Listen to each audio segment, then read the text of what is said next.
This episode is brought to you by PhysiVantage. I have been taking PhysiVantage supercharged collagen every day for several months now, and I just love knowing that my tendons and my ligaments have all of the building blocks they need to get stronger. Supercharged collagen is a research-based, athlete-proven supplement that supports collagen synthesis in connective tissues and the force transfer matrix of muscle. What the hell does all that mean? Well, to me, it means that if you want stronger fingers, you should be supplementing with collagen. I personally am taking collagen an hour before my finger training to try to get the most out of my training so that I can finally hang from a small edge with one hand someday, I hope. I still have a long way to go, but I'm making steady progress, and I definitely think the extra collagen is helping. I've also had no aches and pains. I've had very healthy fingers for the last several months, which I'm super grateful for. If you would like to feel the PhysiVantage, head over to PhysiVantage.com and use code NUGGET15 at checkout to save 15% off your next order. That's PhysiVantage.com and use code NUGGET15 at checkout to save 15% off your order. This episode is also brought to you by Athletic Greens. Athletic Greens has become one of my favorite parts of my morning routine. I wake up, throw on a podcast or some music, add a scoop of Athletic Greens to about 8 to 12 ounces of cold water, shake it up, and sip on that while I'm making my coffee and breakfast. It's super refreshing. It tastes really good. There's some fruit extracts and a little stevia in there to make it tasty, and I look forward to it every morning, almost as much as that first cup of coffee. And I love it because one scoop of Athletic Greens in a glass of water has 75 high-quality vitamins, minerals, whole food sourced superfoods, probiotics, and adaptogens, everything you need to help start your day right. I think of it as all-in-one nutritional insurance. I like to eat whole foods when it comes to my nutrition. I try to eat very healthy. But it can be really hard to get fresh fruits and vegetables, not to mention organic, when you're traveling, especially in some of these remote climbing areas. If I take Athletic Greens in the morning, I know I'm covered, and I love that. To make your decision easy, Athletic Greens is going to give you a free 1-year supply of immune-supporting vitamin D and 5 free travel packs with your first purchase. All you have to do is visit athleticgreens.com/nugget. Again, that is athleticgreens.com/nugget to take ownership over your health and pick up the ultimate daily nutritional insurance. And finally, this episode is brought to you by Crimpd. This is the best app I have seen when it comes to self-coached training for rock climbing. If you are a self-coached climber or you're interested in training for the first time after listening to a bunch of episodes of The Nugget, Crimpd was designed to give you a professional training experience right there in your pocket. All of the workouts in the app are crafted by world-class climbers and coaches, Tom Randall, who's been on the podcast, and his partner Ollie Tor of Lattice Training.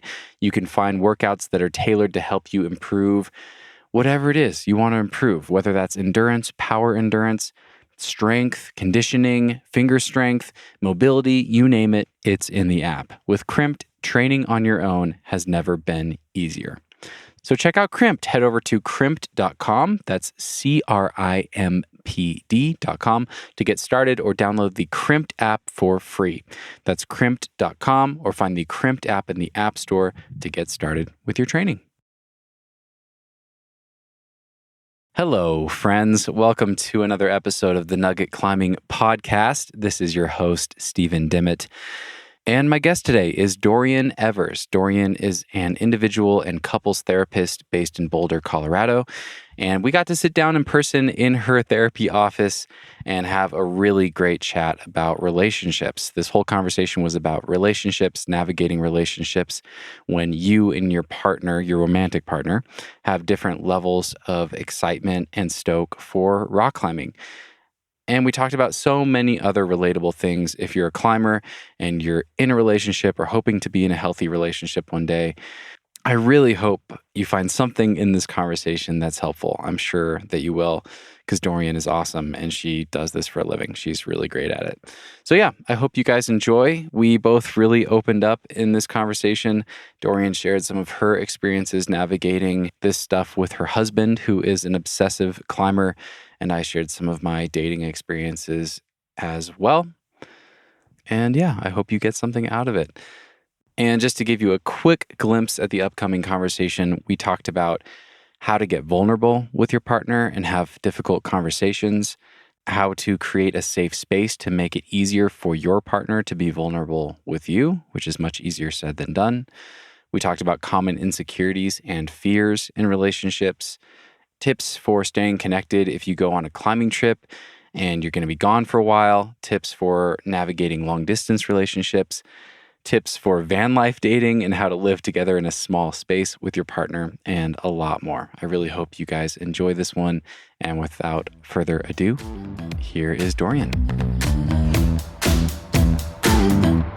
Cause no one can do it like we do it, like we do it, like we do it. Cause no one can do it like we do it, like we do it, like we do it.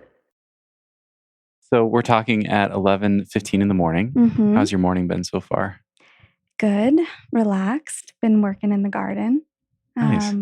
And yeah, it's a nice day today in Colorado. It is beautiful. I just drove down from Estes. Sun is shining. Yeah. Did you get a big rainstorm in Estes yesterday? Yeah. I mean, Yeah. it's every day, right? It's like that Sure. kind of that time of the year where it's like the daily afternoon thunderstorms rolling through, and we can kind of see like the first signs of it again today. The clouds are kind of building over the mountains and stuff. I kind of like it. Yeah, I liked that. It's cozy. It's nice.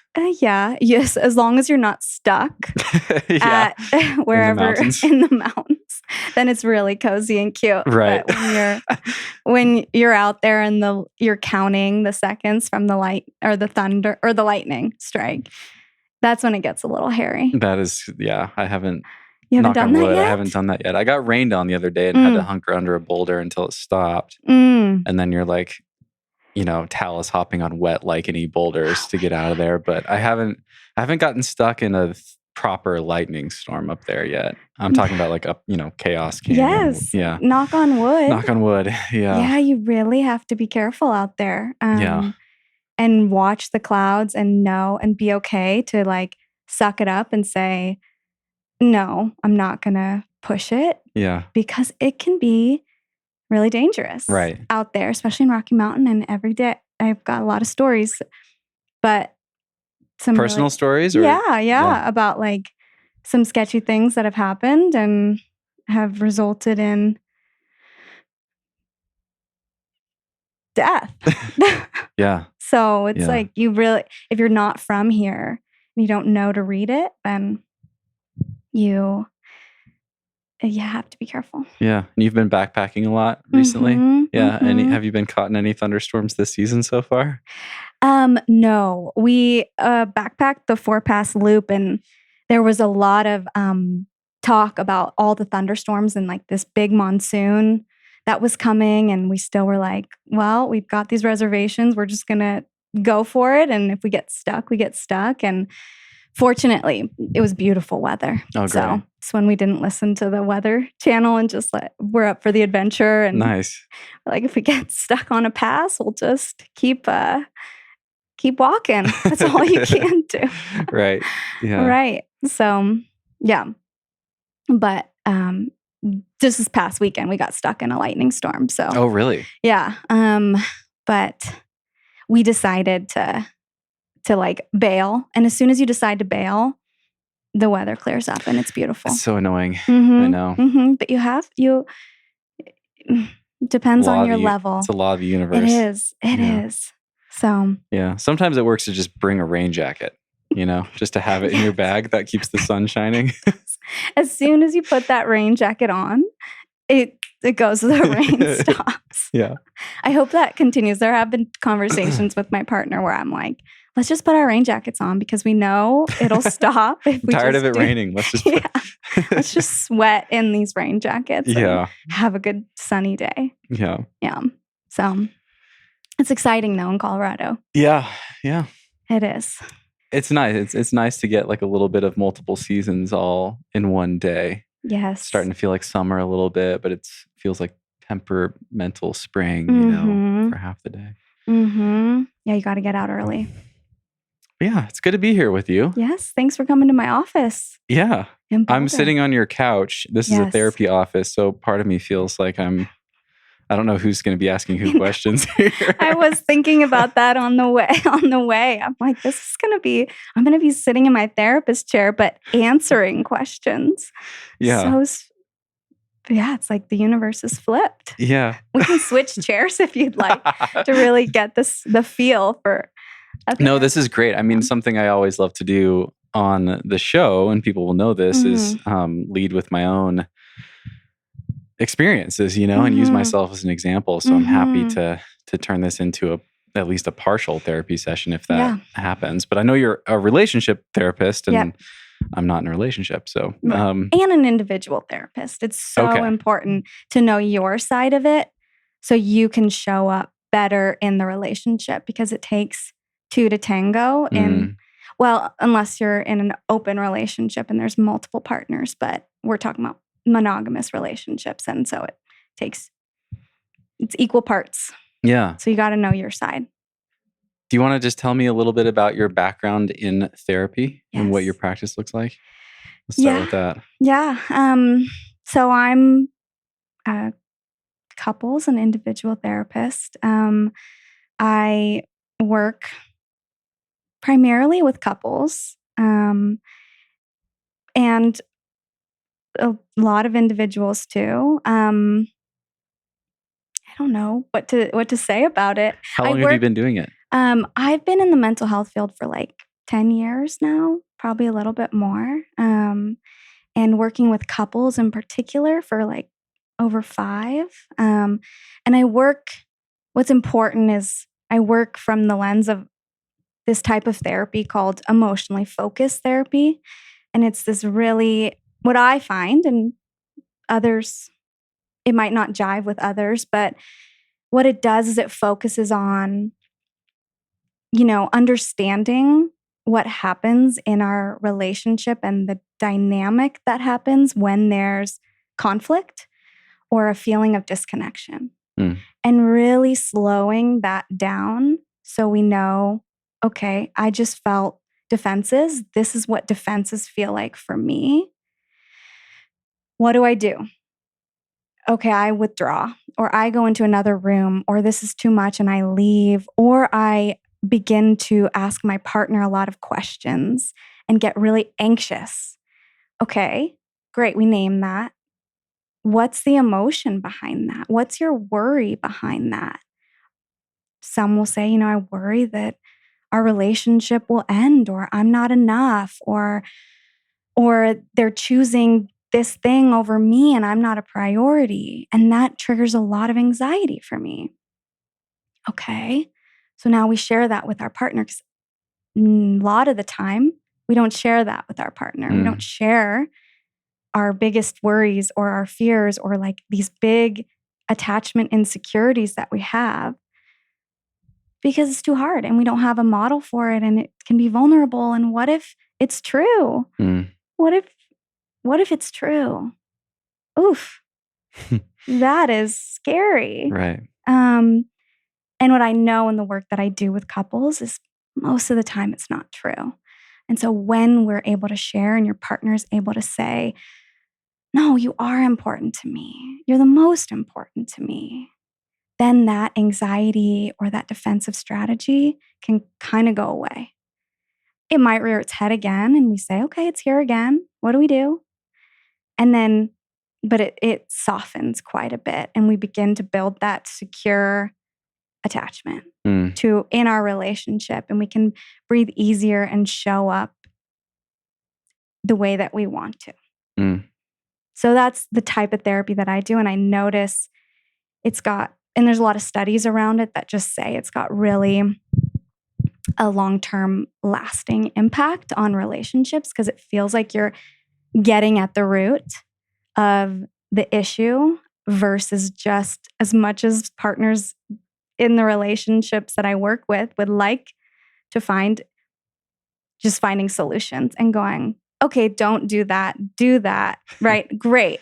It's just like very like pulling the weeds, but not pulling it at the root.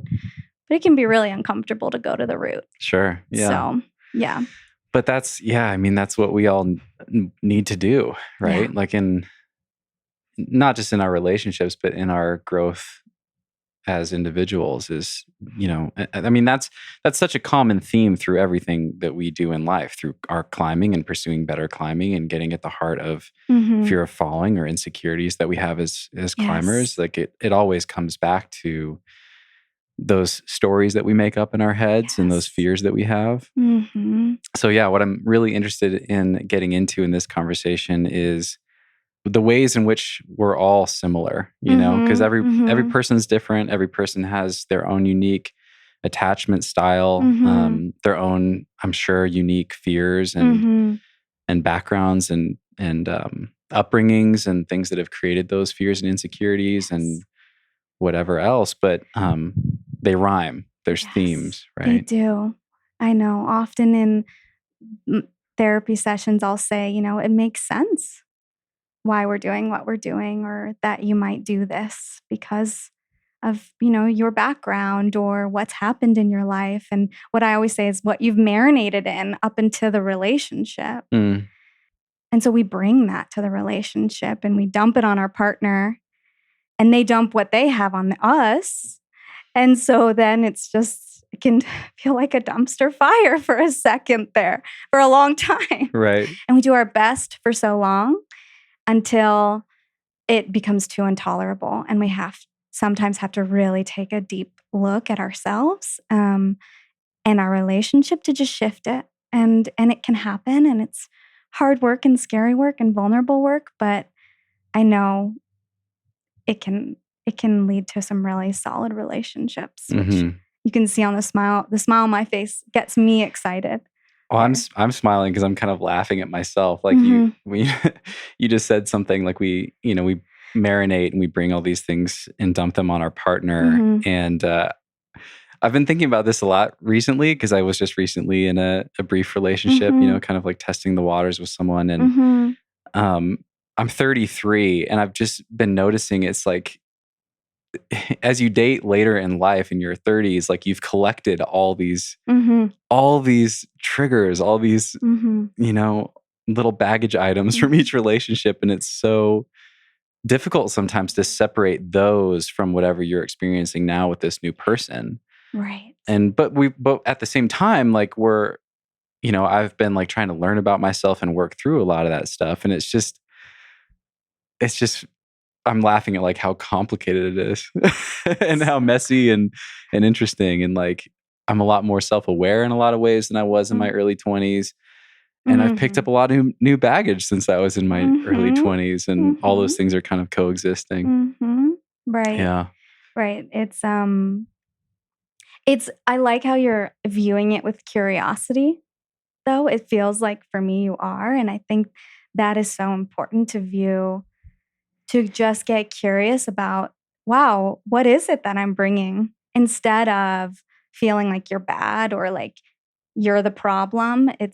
Can feel much more lighter and like a kinder place to just be curious and to approach your partner with curiosity too.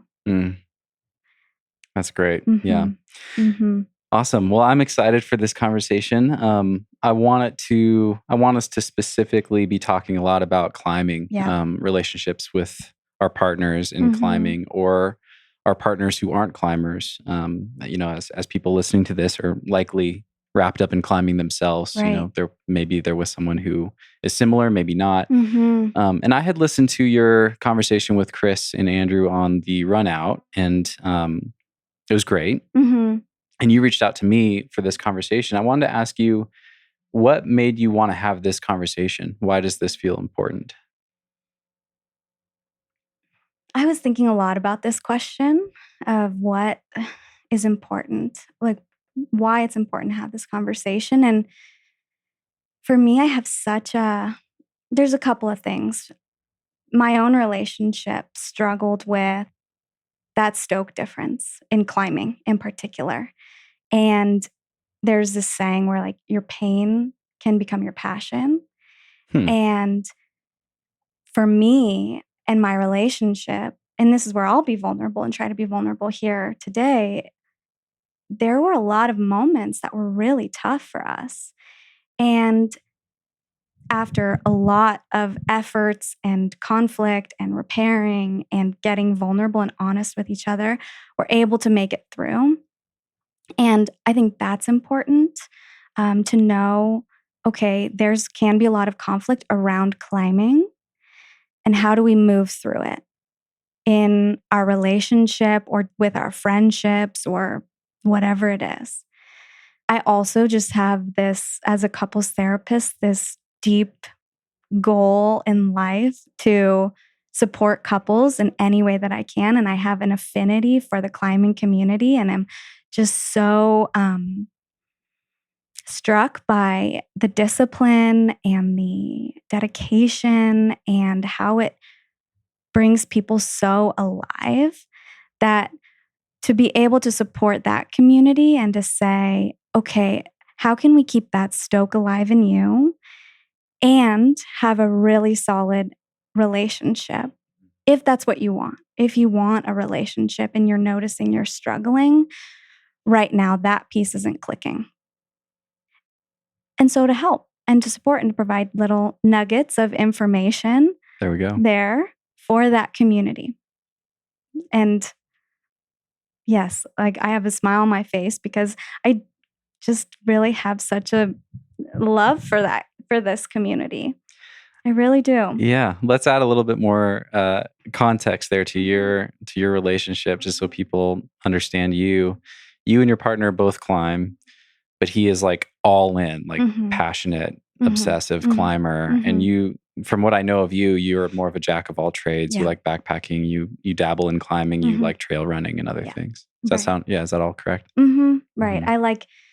I view people as having parts to ourselves. And what I've noticed in the climbing community is, if you were to draw a pie graph, right, and what makes you whole, climbing is like 85%, what would it be for you? 85%, right? Like it is climbing and then food or like friends or relationship, whatever. Yeah. And me, it's like many different things. Outdoors takes up a huge chunk of it, but it's trail running, gardening, cooking, like hiking, all these different things. And so, that makes me me. And if it's okay to just take a moment to talk about, I know I wanted to do this, just my identity, so your listeners kind of just know what lens I'm coming from. And of course, yeah. I think that's important. It is. And I think it's important because what I might say might not land or might just not work for that individual with a different identity. And that's okay. So just take what works for you. Don't take what I'm saying as the ultimate truth. And so I'm coming into this conversation with the identity of being white, cisgender, heterosexual, able-bodied woman who's in a monogamous relationship. And so with the work that I do with my couples and individuals who can have very different identities, I'm able to see that and work and change or shift so it works for their identity. And I have that feedback, but I don't have that feedback here. It's just us two. And so right. to know, hey, if it doesn't work, then that's okay. Yeah. Well, I'm sure a lot of what we're going to talk about is going to be relatable no matter who's listening, right? I think so. I mean, whether you're in a queer relationship or a polyamorous relationship, like it comes down to so many of the same things, our fears and learning how to communicate and listen to one another. And that we're wired for connection. I believe all humans are wired for connection, and we want most people are wired for connections. Maybe not all, but most are. And so how to be connected. That's what it's all about. Do you work much with climbing couples? I do. Okay. Yeah. Climbers, climbing couples. So I work with some individuals too who are, after listening to my podcast, just got interested in their own piece of it and just wanting to know a little bit more and how it might be impacting their relationship and how can they be vulnerable so they can have both. They can go do something super epic and awesome and have a partner who supports them and doesn't feel like that it's a burden on the relationship. So that's been fun. That's cool. Yeah. I wanted to ask you, what brings climbing couples to you for help? And is it different from any other couple? You know, are there themes that are specific to climbing couples that show up again and again when people come in through your door here? Right. Sit on your couch. Sit on that couch, view of the flat irons. Yeah. It is. It's probably distracting for some of the climbers that sit here. Right. I know I can see the first and the second from the window. The other day, someone was telling me about their plans, and it was on Zoom, and I was like, it's pouring here. I don't think you're going to be able to do what you want to do right now. And for that day. Yeah. And I gave them a little weather update because I was looking at flat irons. I'm like, you should add that to your website. Yes, I'll give you weather updates. Climbing weather updates. You live in Denver. Yeah. It's a perk. Right. Anywho, what was the question? Oh yeah, what brings them and is it different? I wouldn't say with climbing, the content is different from other couples that I see. And what I see is that different level of stoke or just that feeling of like that dread of, in this relationship, do I have to give up this climbing identity so I can be in this relationship? Is that the expectation? And this just like, what a threat that can feel. And to feel like it's so black and white of it's either or. And so my goal is to say, okay, it's not either or. Let's talk about, what's happening in the relationship that's causing this fear and that's causing this different level of stoke.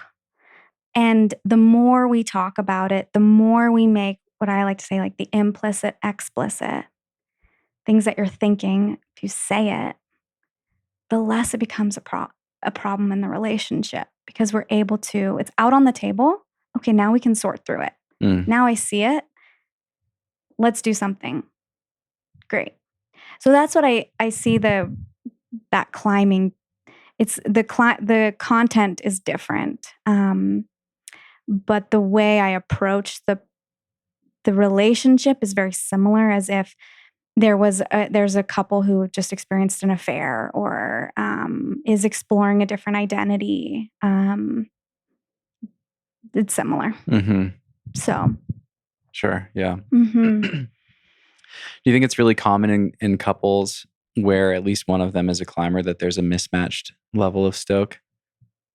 Because it seems to me like that's probably a lot more common than the opposite, where like two people are perfectly aligned in their relationship with climbing. And I've experienced that myself. Like I've dated a couple climbers and never, I don't know. I've dated people who were climbers who I felt really aligned with and who I felt really mismatched with, and just them just being a climber wasn't really that significant. It had way more to do with their relationship with climbing and whether or not they could understand what climbing meant to me. Yes. And similarly, I've dated non-climbers, and like one of the relationships in which I felt most aligned as far as like a passion and stoke perspective was with a non-climber. She was a competitive runner, and I always felt like we just got each other, in that specific way. Like as athletes, we could just kind of support each other, and it was really cool. Right. Yeah.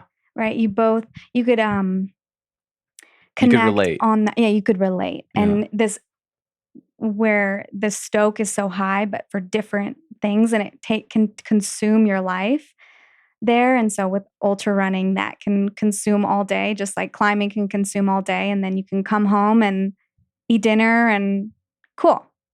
Great. That works for the relationship. Yeah. That makes sense. You're excited to hear about it. Yes. Because they're excited. You have that delight in each other, which is so important in relationships, of wanting to hear about the project that they're working on or the run that they did. and the mile that was a challenge or how they got through it. It's very, it's all a lot mental, those big sports. And so to be able to connect on that, I think that can be a way that relationships can work. That was one of my biggest questions is, climbing seems really unique in that so many people who climb just get obsessed, on a level that like we don't really see in other activities in our lives, like a lot of people listening to this who are interested in learning more and progressing their own climbing, who are training, who are, hiring coaches, things like that. Like a lot of us almost pretend like we're professional athletes, and it can be really difficult to relate to, I'm sure, if you don't have something like that for yourself. Because it's kind of weird, right? Like, you act like a professional athlete, but you're like, in the big picture, like I'll just speak for myself, like I'm never going to be a pro, and I know that. It's almost like a 40-year-old like rock star who's still trying to make it. And you're kind of like, oh, that's cute, Right. But right. So I guess what I'm curious about is how do you help the partner of someone like that relate to that unique relationship, that passion that a lot of climbers have? And then I think it'd be interesting to flip it around as well. But let's start with that. Right. And so what my ultimate goal with a couple like that, and I can speak from my experience with my partner, there was a time where I resented climbing because for me, it was consuming his time. And I felt like, so then my fears were stoked there of this is more important than me. And we were married at that point, and I had made this big commitment with him. And so I had to get honest with my fears as the person with less stoke. I like to climb. I like to be outdoors. Like I have a huge admiration for those that climb hard and fall and get back up and do it again and all that. But it was different for me. And so that person who has less stoke, the relationship you need to get curious about the relationship and wonder, okay, what's happening for my partner right now around the person with less stoke? What's happening for that person? And wait, can you clarify that? Yeah. So for me, for example, with the less stoke for climbing, and how do I get them to get excited about, how did I get excited for my partner to climb? Okay. And it took me to be able to say, okay, what's really happening for me here? I want to see my partner. I want to spend time with him. I want to know that I'm important and that I matter to the relationship. That, at the end of the day, I'm important here. And to be able to share that in a vulnerable way with him, which is hard. I can feel I know that I have my defensive strategy that he would laugh at me. Not he wouldn't, but to know like, she wants to be vulnerable. Okay. So you're making me very curious, but I won't pry too much. Yeah. And so to be able to share those worries and those fears there and to say, gosh, it really hurts when when we have dinner planned and I've made it and you're not home and I don't know where you are. And I was really excited to be able to spend some time with you. And it just, that bothered me. Sure. And to try to be able to share that in a way that your partner can hear it. So then your partner's job, the one who has the high stoke for climbing, is to listen for understanding and to empathize with that partner who's hurt, that wounded partner there, and to say, you are important to me. Of course,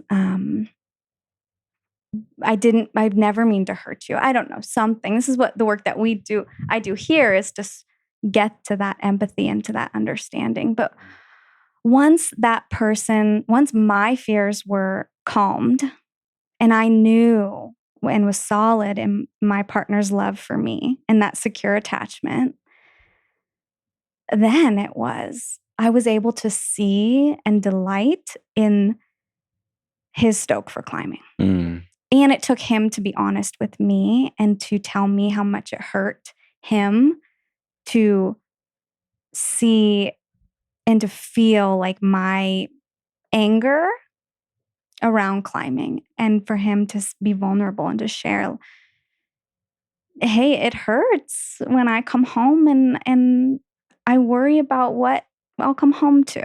Mm. Right? And me personally, like Dorian, I don't want my partner to ever feel like that. And my intention is to never, this huge identity that my partner has that is so much a part of him and why I love him and why I fell in love with him. At the end of the day, do I really want him to stop climbing? No, of course not. And so it took his vulnerability for me to see that and to take stock and to go, okay, that's it. So he had to be vulnerable too. So it took a whole vulnerability pile there to make this work. Yeah. Right. And to be able to get to a level of, okay, climbing isn't a threat. I love that he's doing this and it fills him up and he is a better person for it. And I want that person, to show up in my relationship. So I need to take stock in what I'm doing so I can lift that up. I hope that made sense. It did. Yeah. Okay. It's really interesting to me how you can feel in a relationship that someone is like tolerating you and what you spend your time doing versus being excited for you. You know, I've felt both. And, you know, someone can be putting on a really happy smile and a convincing face, you know, but like you can feel it when part of them is resenting that you're going climbing again. What feels different for you? How do you notice the difference? I don't know. That's interesting. It's the subtle things, right? It's, you can tell that you can just tell, right? Like you can tell when someone is genuinely excited for you versus when they're pushing something down. Yeah. Right. And putting on a smile, like masking, you know, you can kind of feel that. I think that's interesting. Feel it. I wanted to ask you, how did your partner make you feel secure enough in your relationship to then no longer be threatened by climbing? To see his vulnerability and for him to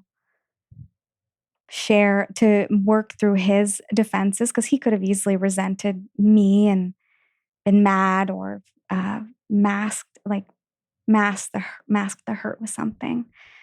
And also, and this is, you know, the work that I do in here with couples, but you know what really struck me was when I would hear stories from his climbing partners and they would say, like, and I laugh now because it really was endearing to me and it told me that I mattered, but it was like, you know, he said we would have dinner at 6:30 and it was 6 p.m. and they needed to like rappel and like do all the stuff that it takes, traverse a river, all this stuff. And I had a friend of his shared with me that, yeah, he just bolted as soon as he could. And when I just looked around, he was across the river already because he wanted to get home to you. And to me, that was like, okay, like to me, that felt like, okay, he matters. And so I matter there. And now it's like, now because I feel like I matter in the relationship, that fear isn't stoked anymore. And honestly, now it's like not even a problem for me. I am like, go do whatever. Like, it's fine. It doesn't feel like we'll say like a competition there. It can feel like another quote unquote woman or another relationship. Climbing. Yeah. Yeah. And His can relationship with climbing. and can feel like a threat to our system. And so now it's not. I feel secure in here. And it's interesting how you have no way of knowing. Like if he shows up 30 minutes late, like you don't know if he was rushing home to get to you or if he was like, yeah, let's do another pitch. It's fine. You know, like you have no way of knowing unless he tells you or his partner tells you. Exactly. Right. And so but that changes things. That completely changes things. It does. And so what we do as humans is we make meaning of what we don't know. Right. So I might see him come home late. And I make meaning of that. And oftentimes the meaning that we make is not very kind. Right. If we don't check it out with our partner and make it explicit. But the meaning making could be they don't care about me, or they chose to do another pitch when they knew they had this obligation or what have you. And so it takes that vulnerability to share that meaning making that you're doing and put it out there and to work through it in the relationship. So then your partner has the opportunity to express that care and be able to comfort you there. Mm-hmm. That story about him being late, it brings one thing to mind that I feel like I should share. Hopefully it's helpful. But this is something I remember. This was like a very distinct lesson that I learned in my early 20s. And I was still in college and I was really falling in love with climbing and starting to go sport climbing. And I had a period in my early 20s in college where I just got really flaky because I wanted to be able to do everything. Like I wanted to be able to have a full day climbing and climb until it got dark or whatever, but then also show up for my friends. I wasn't in a relationship at the time. This was just like showing up to friends' dinner parties and stuff. And I got really flaky because I would overcommit. I would just say like, yeah, of course I'll be there because I wanted to be there. Right. And it hurt people, you know, it hurt people that I was overcommitting, saying, yes, I'll be there, and then flaking out. And it happened multiple times. And I remember realizing like, I know exactly how long the drive takes. I know how long it takes to get 5 pitches in. Right. I know how long the drive back takes because it's the same as the drive down there, whatever. Like I know I'm not going to realistically be back in town till 8 p.m. And I just made a point, and I still struggle with this sometimes, but because I'm a people pleaser, you know, yeah, right. But I made an effort to just take a split second before answering things like that and just get really honest with myself and then be really brutally honest. Like, I would love to. That sounds really fun, but we're not going to get back until 8 p.m. Probably, you know? Right. And then I'd love to still come if people are still over. And that feels so much better to me, to them, to everyone involved than trying to please everybody and say like, of course, I'd love to come to dinner and then showing up 2 hours late. Knowing full well. Yeah. Because I was like lying to myself. Yeah. Right. About the amount of things I could fit into a day. Was there a worry of disappointing your friends or I think what would happen in that friendship relationship? Yeah. And I think at that time I was a little bit unique in my friend circle. Like I was a little bit more obsessed with climbing than everyone else and kind of still wrestling with that, like not sure if I was okay with that because everyone else seemed to like have a more balanced life. You know, we were in Bellingham, Washington, and a lot of my friends climbed a bit, but they also mountain biked. They also had a lot more dinner parties. They went out to the bar. Like from the outside, I was like, wow, they're like normal and I'm the weirdo. And so I think part of it was that I was just not ready to embrace like my own identity. Right. That can be scary, especially when in the face of like a group dynamic and almost being the odd person out and we all have this tiny little fear of abandonment that happens and not having that connection. And what if I'm honest and they say your biggest fear happens or something? Who knows? But once you named your identity and it was accepted still, lovely, you can show up in the way that you want to. Yeah. Yeah, and I don't know if it was accepted or if I did show up and embrace it at that stage, but I was just Sure. starting to kind of understand it. Yeah. And then I think it just helped a lot to find friends who understood that part of me and that it wasn't personal if I got one more pitch in and was late, or Right. because they would do the same things. You know, Right, we you started planning dinner parties at 8 p.m. Yeah. because they wanted to get in more pitches too. Sure, right. Great. Yeah. Do what works, right? Do what works. Yeah. That's good. So it's interesting hearing you talk about your own experience with your partner. It sounds like it starts with identifying our own fears Mm-hmm. and then being willing to lay those out Yes. and be vulnerable. Yes. To be able to identify those worries and then to say in a vulnerable way, share that with your partner. And that takes, the reason why I kind of pause there and am hesitant is because it takes you also being very aware of your defensive strategy too.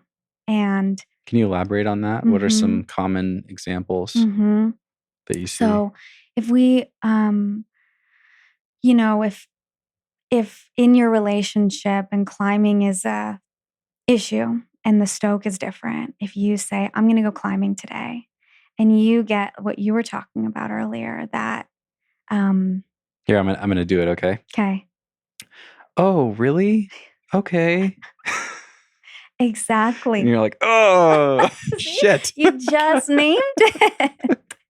You just, that split second thing, interaction that just happened has, oh my goodness, 3 sessions worth of juice there that I can squeeze because, oh, okay, really? That's cool. That tone there's something there. Get curious if you're using that tone. What's there for you? What's happening? What are the worries there? And is it possible to take that step to reach for your partner in an honest way and to say whatever you need, whatever that vulnerability would say?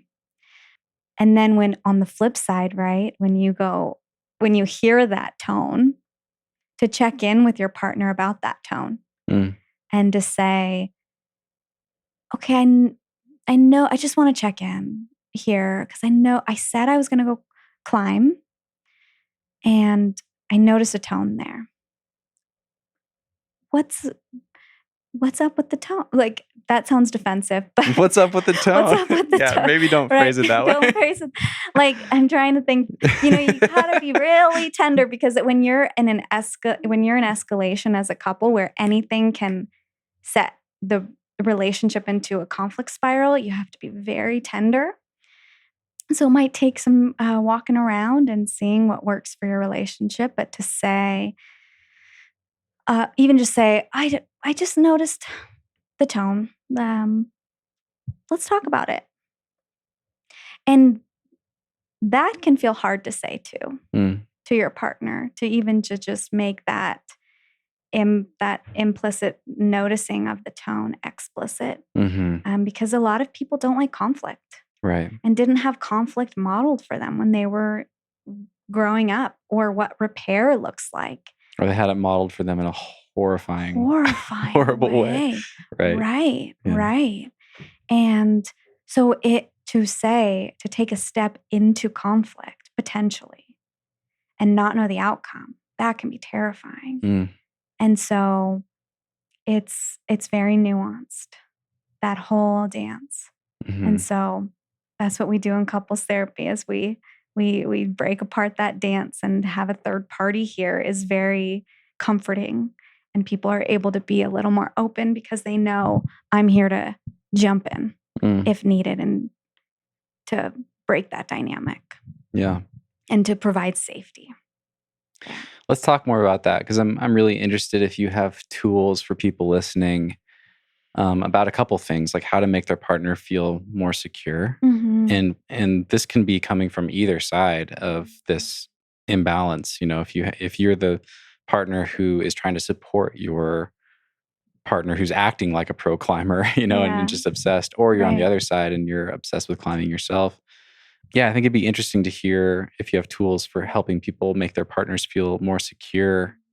And I'd love to talk more about communication too, but let's start with that if you have thoughts. Yeah.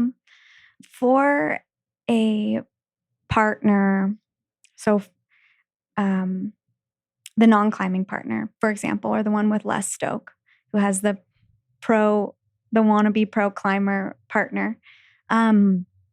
One piece there would be to find delight and empathy for your partner, the climbing partner's experience, and see how, ask questions, what is it about climbing that you love?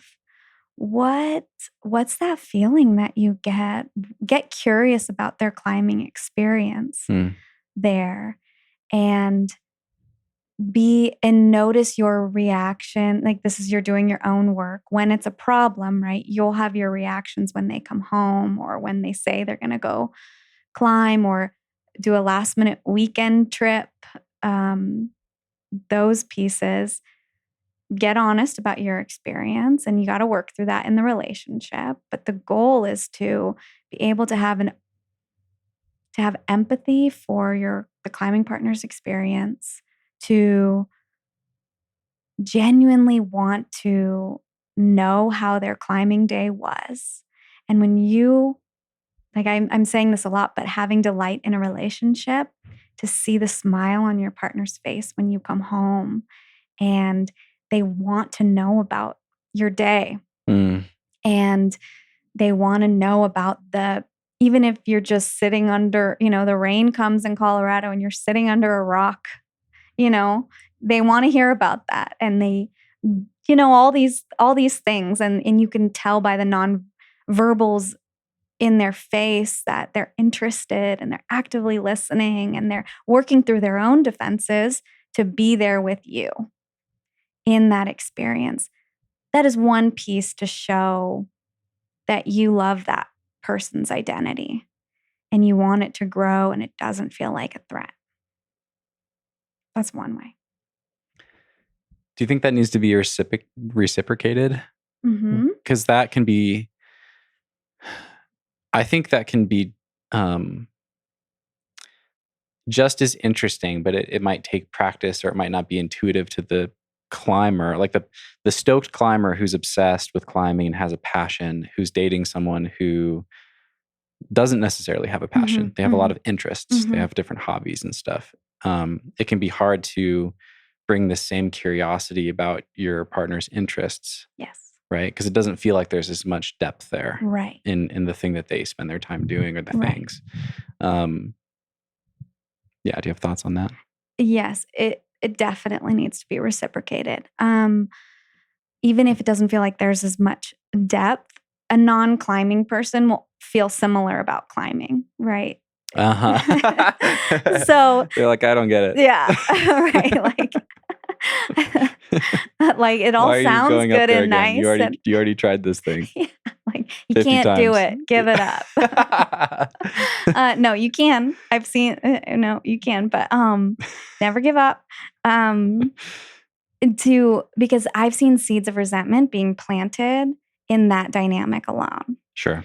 Where the partner will say, well, I like to go do this and I like to do that. And where's the reciprocation? You never ask about You never ask about it. Or you, like for me, for example, you don't come to yoga with me. You don't go on trail runs. You say things like, if it involves running, I never want to do it. Right? I can relate to that. I think a sentiment. lot of climbers can relate to that sentiment.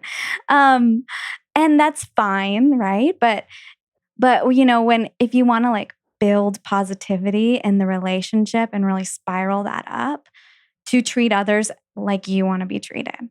And that's in the relationship too, to wonder about their run or their tomato that's growing in the garden, something that really brings people joy, So they can see your delight in it and they're much more likely to give it back Mm. too, because they can point to, well, they do it for me. Mm-hmm. So I'm really excited for them too. How nice of them to care about what I'm doing or to make space for it. And a little piece that might help is when your partner, say the climbing partner, joins you on a run or something, and you know they don't like to run, to say how much it means to you. Mm. Gosh, it makes me so happy when you join me on this run. I love it. It makes me so happy. Same with climbing. If your less stoked partner comes with you, to say, I just love being able to share this with you and to spend time. I love that you're here with me. It can help. It just breeds that positivity in a relationship and builds a lot of strength there. And just like when we share when things are hard, we also don't really share when things are good too. And so to share when we get that overwhelming butterfly feeling when your partner is for me, on a trail run with me, I share that. And now they know. Mm. Great. Vulnerability can be both sharing good things and bad things. Yeah. Mm-hmm. Yeah, a comment on the curiosity thing too. I mean, this is my philosophy. I've talked about it on the show, but I think everyone is interesting if you ask the right questions. I truly believe that. Mm-hmm. And there's a lot of things that are super interesting that you wouldn't think are interesting on the surface, right? Like if someone is passionate about growing vegetables, yes, like tomatoes can be really interesting if you start like trying to understand like what makes this person tick. Like what is it about tomatoes that makes this person's eyes shine like that? You know, like that can become fascinating. It can because humans are weird. Like we're into some really weird stuff. We are, and it is, and it's like, and it's just right. There's a lot of interesting stuff there, and if you can listen to try to connect and really try to connect on something, then it can work. And we will be right back. This episode is brought to you by Petzl. I have been using Petzl equipment for more than a decade, and today I want to talk about quickdraws because rock climbing is hard, but clipping shouldn't be. Whether you're on-sighting, red pointing, or just warming up, the last thing you want to be struggling with is clipping your quickdraws. That is why in 1991, Petzl introduced the Spirit quickdraw. They set out to build the best clipping carabiner on the market, and 30 years later, you can still find Spirit Express quickdraws hanging on the hardest routes in the world. And these are my favorite quickdraws. I mean that, I promise you. These are the ones that I leave hanging on my own projects. Petzl makes some of the most clippable and durable carabiners on the market. Each Petzl carabiner design is tested to ensure that it can withstand 100,000 open and close cycles. That's a hell of a lot of clips. So whether you're climbing 510 or 514, you deserve a carabiner that's clippable, durable, and affordable. Check out Petzl's entire lineup of carabiners and quickdraws at your local retailer or online at petzl.com. Again, shop for Petzl carabiners and quickdraws at your local climbing shop or online at petzl.com. Experience the difference with Petzl. In addition to support from our amazing sponsors, this episode is brought to you by many of you who listen to this show. Did you know that for just $5 per month, you can get access to the patron-only version of the Nugget Climbing Podcast? What does that mean? Well, as soon as you sign up, you'll get a code that you can plug in right there in Apple Podcasts, which will subscribe you to the patron version of the show. It's awesome. There's even a different logo for it. And you can listen to ad-free episodes, full-length follow-ups, and all of your other bonus content right there in one spot, right there in your podcast app, just like normal. It's super easy. It just takes a few minutes to sign up, and you can cancel at any time, no questions asked. To learn more about all of the many great perks, head over to patreon.com/thenuggetclimbing. That's patreon.com/thenuggetclimbing, or scroll down and click on the link right there in your podcast app. It's $5 a month. You can think of it as buying me a beer at the pub after a great day of climbing. All right. I appreciate you guys, and I want to thank you so much for listening. It means the world to me, and thank you for your support. And now back to the show. I want to ask you some questions about communication. Mhm. If you have any advice or tools for people specifically in making their partner feel safe to share something that feels hard to say. That's something that's been really interesting to me lately, because that's a pretty recent thing for me, but I'm trying to live out this kind of newer for me philosophy of like being really honest, like like ruthless, not ruthlessly, but just like fully honest and transparent. And I've just noticed that things in my life go so much better if I lead with that and stop sugarcoating things to make people feel comfortable. Acknowledging the tension in a room if you feel that with someone, and just naming it, but I've noticed like that it's all well and good. And a lot of that's on me to take the first step to do that in my friendships and relationships. But a lot of it's so much easier if I'm with someone who makes me feel safe. And I almost don't know how they're doing that, but I feel it. I'm like, oh, I feel like I can just be fully honest with this person. There's no judgment.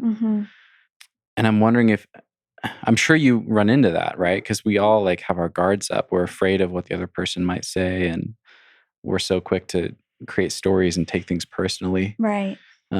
How do you coach people through creating a safe space for their partner? Well, this is for a relationship, right? There can be a history of lack of safety.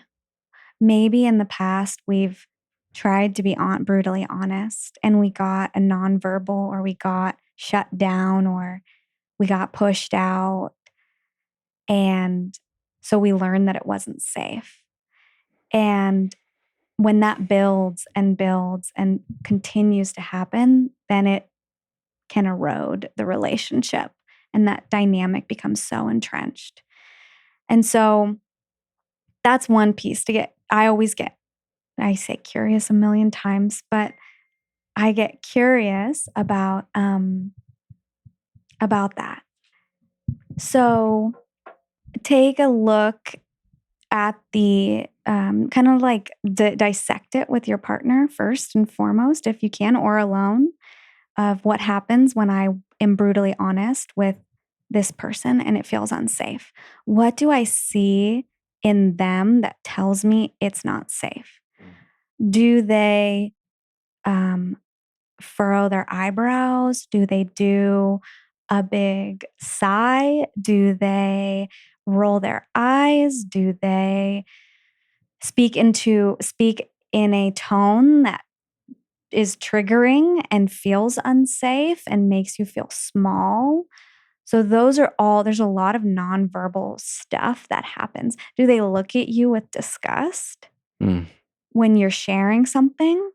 Like that makes people feel unsafe. Yeah. Yeah, it does. And so what I do in here, right, is in therapy is I say, okay, what was that sigh? Okay, notice that look of disgust. Like to me, it looked like it was disgust. What if that look had words, what would it say? Right? And when I make it explicit, then we can understand a little bit more and work through it. But so that's what makes it feel unsafe. My guess is to make it feel safe, it's important for that person to listen with defenses down, to be able to know what their defenses are, to be honest about the tone that they are having, the looks that they are having, what they do. Do they leave the room when it gets a little too much in a really big way without telling you? So they have to be honest about that. And so then after they're honest about that and they know what they do, to be able to stay in the room, to listen for understanding. And when defenses come up, to either name them and to say, I'm noticing my heart rate is really elevating right now, and I'm really trying to stay with you here. Wow. And I really want to understand there. I'm kind of smiling because I can just imagine how saying that out loud would like immediately dissipate so much of that tension. Yeah. Right, because it's saying I want to be here and there's something happening for me. Maybe I need to take a break to work through my defense, to just calm down so I can be with you and what you're trying to say. That is a piece. I can give basic, YouTube active listening skills, and that helps too. Sure. Let's do it. What are those? Right. And just eye contact, nodding along. Everything that I'm doing right now is active listening, having like leaning in, having an open body posture. So not closed off or scooting away from your partner. Those are pieces of active listening, asking questions or going, giving those verbal cues that you're listening, reflecting back what you're hearing. Okay, so I heard that really hurt. Okay. That's it, right? If you see tears, if your partner, a really great way to make your partner feel safe depends on how you feel about touch and what your own stuff is. But if there's tears there and you're seeing emotion from your partner as they're sharing something, to lean into those tears and to sit with them and to comfort in the way that your partner needs comforting. Sometimes it can be touch or just being held, or it can just be staying with your partner in a really open way, to know that you are there for comfort and care for your partner. So those are pieces. And we practice that. You practice it and you learn what works and what doesn't. But in here, right, in the therapy room, it's like, that's what happens here, is you have those moments and you're able to highlight it and say, okay, this works. Yeah. Keep doing that. Good job. I want to talk about some specific climbing scenarios that I think a lot of people will relate to because they've seen it at the crag or they've experienced it firsthand. But this ties into communication. I want to talk about the timing. Like, when is it appropriate to open up and have a hard conversation with your partner? Because climbing is so emotional already. It brings up so many fears and insecurities in us anyway. Right. And we see it all the time where, this is more often, or I've seen this more often in a couple where they seem really aligned and they're stoked for climbing and they're out there doing it together all the time. And you see these crag fights pop up, right? And you can tell, like, it's never about the thing that just happened, right? It's not because you yelled take and they didn't hear you instantly because it's loud. Right. The river's there. Right. Yeah. There's other tension beneath that. Yes. Right. And if, like, it seems to me like that's not the time to deal with whatever is going on there. Like when they're 20 feet up a route and pissed off, like that's and then not. You got a party behind you. Right. Yeah. Yeah. So what does it look like? Because I think this is a pattern that a lot of us fall into. Like, that heated moment happens, you deal with it, you try to like push it away and go about your climbing day. And then you go home and you pretend like it never happened because you're not angry anymore. Right. Yeah. So it could be just making it explicit and saying, right, when you push it away, to say, okay, there's tension here, and there seems like there's something really important that we need to talk about.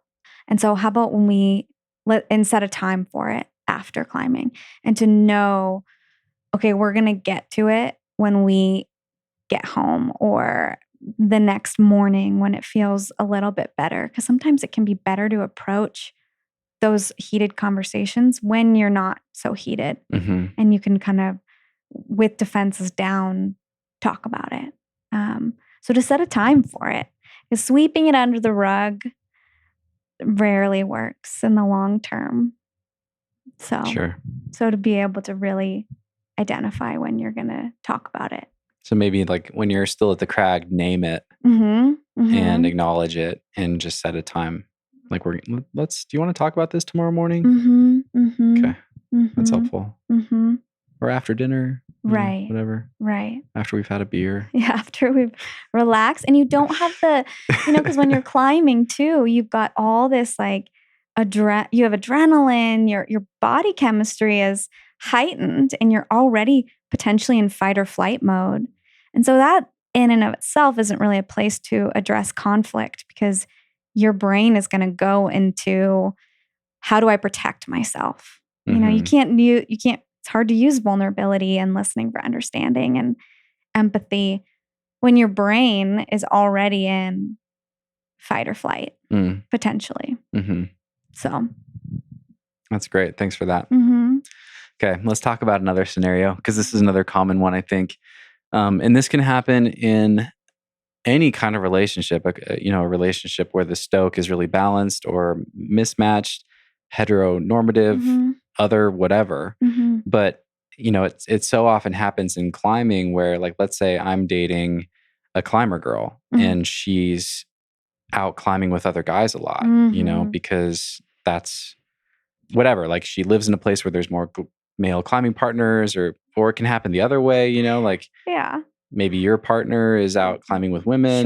Sure. And climbing is such an intimate thing. Like there's such a bond created between you and your climbing partner, especially if you're in the mountains and doing some big adventure and things like that. That's just like a recipe for insecurity. It is a big recipe for insecurity. Yeah. And climbers are all fit and beautiful. Yeah, right? Just like, it can be. Yeah. Yeah, it can surely trigger insecurities. And guys are always climbing with women, like secretly hoping it's a date, Well, hopefully if they're not in a relationship. Right. Right. But like going back to my example, like if I'm dating a girl, like I'm under no delusions that like just because she's in a relationship, other guys aren't hitting on her and like hoping that it's a date. Yeah. You know what I mean? There's like on I hear on Mountain Project, whenever a girl is asking for a climbing partner, all these guys are clamoring to say, I can do it. But then when a man does it, there's like crickets. Totally. Totally. Yes, it's very heteronormative, but yeah. So I guess the question there is advice for, again, let's look at both sides of it. Like advice for the person stuck at home who's feeling insecure, and then any advice for the person who's out there climbing with lots of different partners to make their romantic partner feel more secure in the relationship. Right. Well, when there's insecurity in a relationship or jealousy in a relationship, it's not surprising for you to hear me say it, to get honest about it and to just say, either with say you're the person who's feeling insecure about your partner climbing, to talk it through with a friend or to understand your own stuff that's coming up there and that own insecurity. And it could be with an individual therapist. It doesn't necessarily have to be with your partner, but to understand what's happening for you and what's getting triggered and to work and to find that understanding within you and maybe boosting that self-confidence or that security in the relationship. And to not be afraid to ask for your needs there. So it might be, it's nice to know when your partner's thinking about you. So, I often think about that movie, The Alpinist, and how he would leave voice memos or something for his girlfriend and partner. And so it could be you're out climbing or like out on a big trip and you might send an in-reach message just saying like, thinking of you. And so then your partner knows, okay, I'm important here. Like that's an easy, doable thing that it costs a little extra to do on your inReach, but can go a long way. Yeah. And to check in with your partner, right? To say, how does it make you feel? I'm going to go climb with this female partner. How does it make you feel that I'm doing this? Mm-hmm. To just check in and to see, like, if you notice tension, her again, to name it and to say, okay, how does it make you feel? It doesn't mean that you can't go climb with her, but to check in with your partner, though. Yeah. And to just make it explicit, to have the conversation, to have, if there's conflict, to find repair on the other end, but to not just ignore it and to sweep it under the rug, because it's only going to build. Yeah.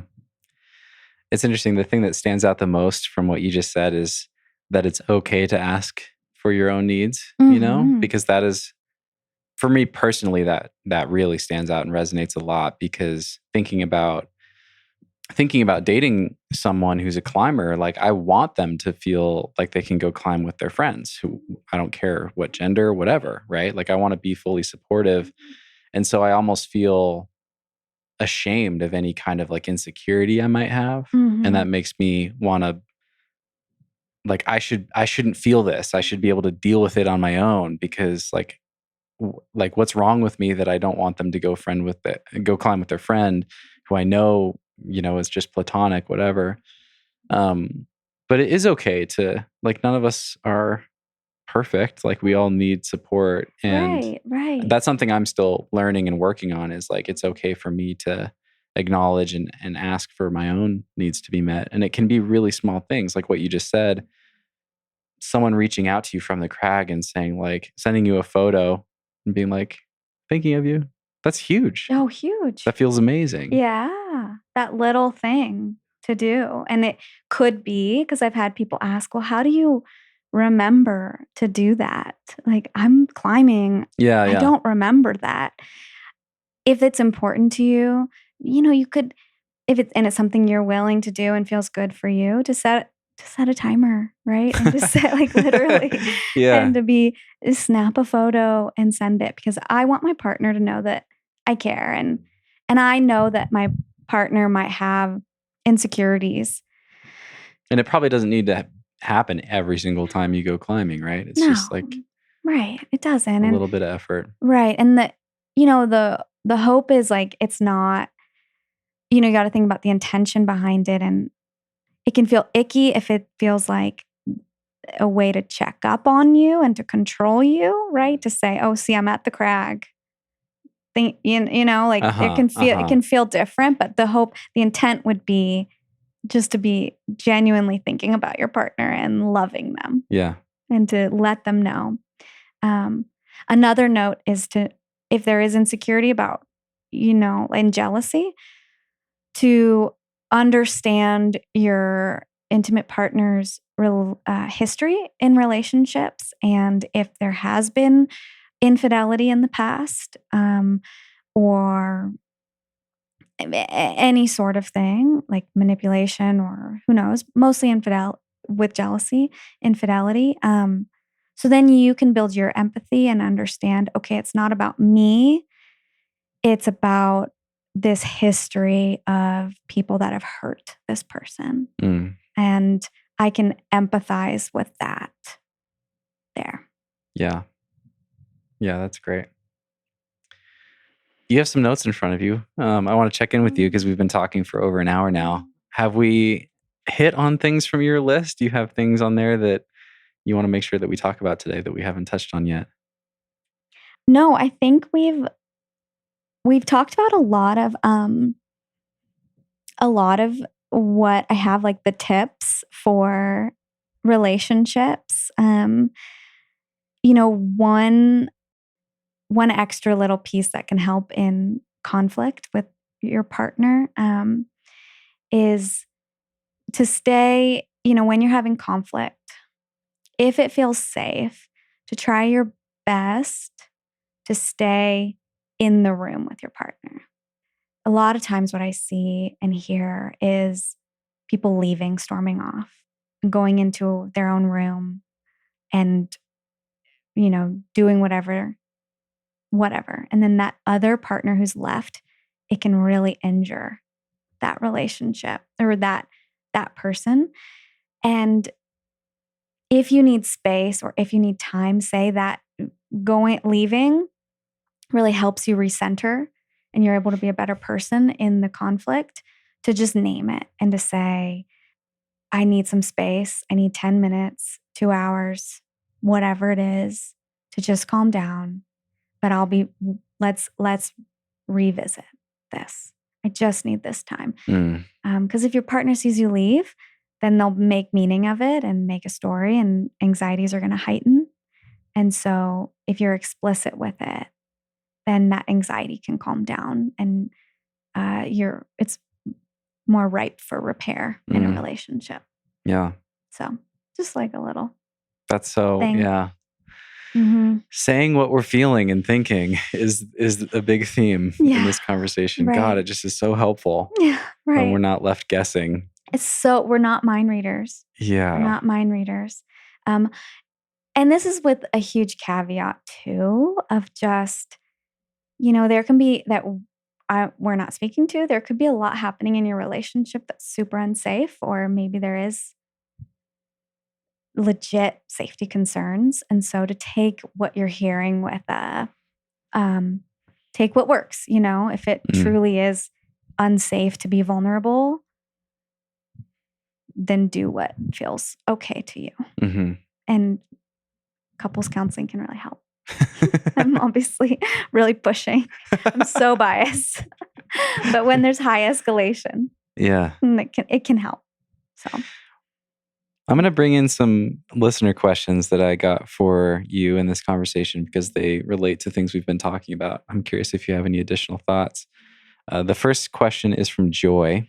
Mm-hmm. And Joy writes, does Dorian have any thoughts on how to stay psyched as a climber when your partner in life is not psyched on climbing or is not a climber? It can be hard to keep the excitement high when they don't share it. Mm-hmm. I thought that was such a relatable and great question, Joy. Thanks for that. Yes. I feel like we touched on it a little bit already, but how to stay psyched as a climber when your partner is not feeling it. My hope is, again, to make it explicit and to say, gosh, I really want to be psyched in climbing. This is such an important part of my identity.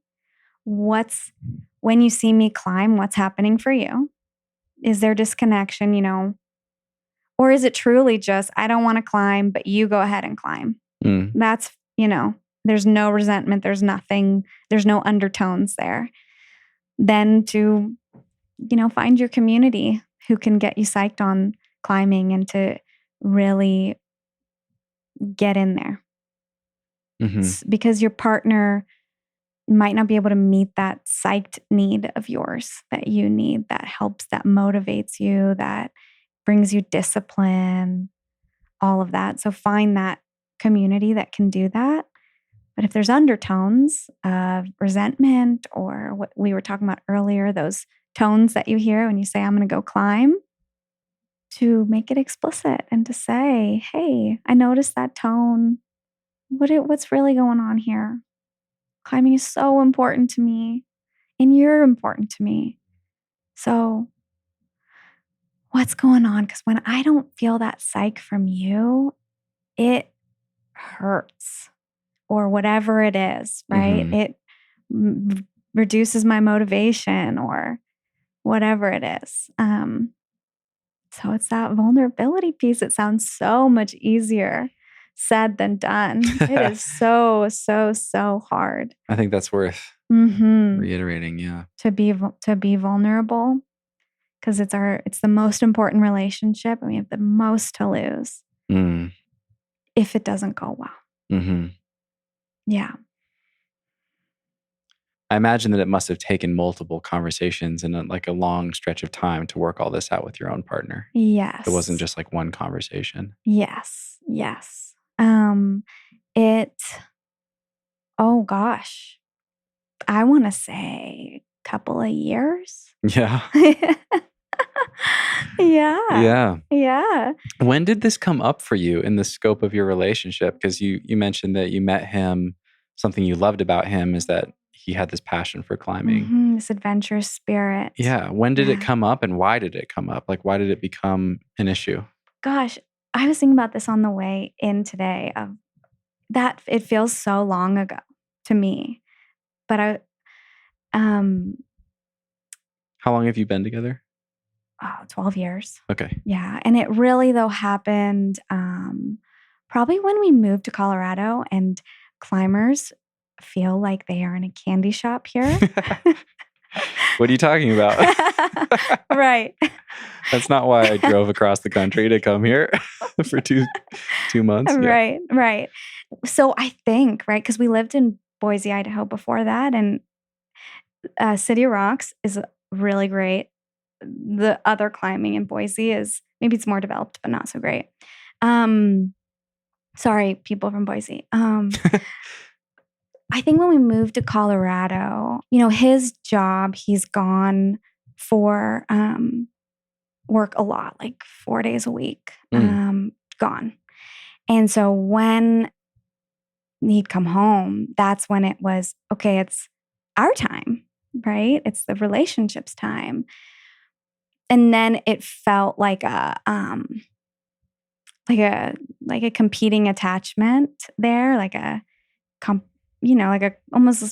competition there, like another relationship where it felt like that was more important. So I think that's when it really started to rub the wrong way. And so it took us time and vulnerability to get honest about what was happening and to work through it, and multiple conversations that didn't go well, and then conversations that went really well, and where both of us felt seen. And it's a magical moment when you feel seen by your partner in a conflict, when you notice them putting their defenses aside and they're able to go, okay, you see me. And it's like immediate. Feels like it's soothed that issue. So yeah, it might not happen in one conversation. There's multiple goes at it, and you might get a little repair, and then you can be re-injured, and then you got to repair it again. But every relationship is going to have conflict, but it's about the repair. And the repair can take 10 minutes. It can take 2 hours. It can take 3 weeks. But there's got to be this commitment to that repair there, and to be able to bring your full authentic self to the relationship and know it's accepted by your partner. Thank you for that. Mm-hmm. You just said something that brought another line of questions to my mind. I hadn't actually written this down on my notes, but it's incredibly self-serving, but I think it's worth exploring here. You talked about your partner traveling a lot and having chunks of time, 4 days where he's gone. And I'd be curious what you have to say about long distance and how to continue to show up for your partner in a long distance relationship. And of course, for me, I live on the road. Right. So I've been doing this for 2.5 years, and I still have no idea what dating in van life looks like. It's really challenging.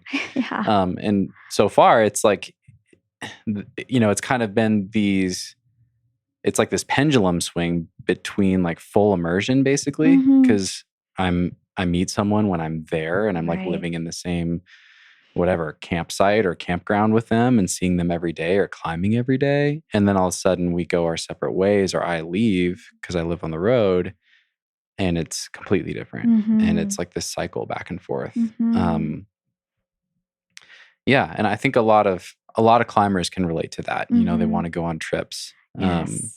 Right. A lot of us have lifestyles that have been built around travel and trips and seasonal work and things like that. So.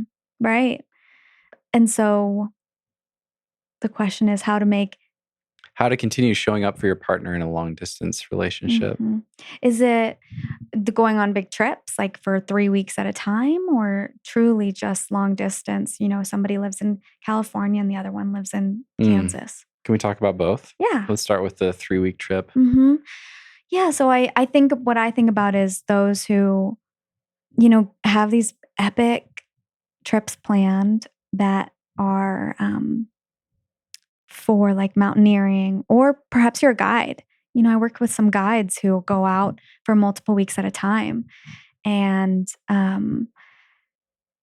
again, talk to your partner about what works for the relationship and wonder about the times that you have felt cared for and comforted by your partner while you are on the road, and to say things, maybe it gets lonely in the van, or maybe it gets, you're with a big, group while you're out guiding, and it's not the same as being with your partner at home eating dinner.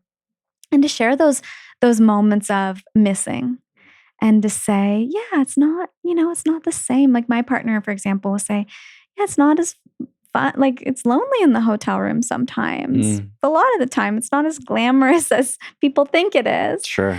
And so then okay, my partner misses me. That means that I matter and that they care about me.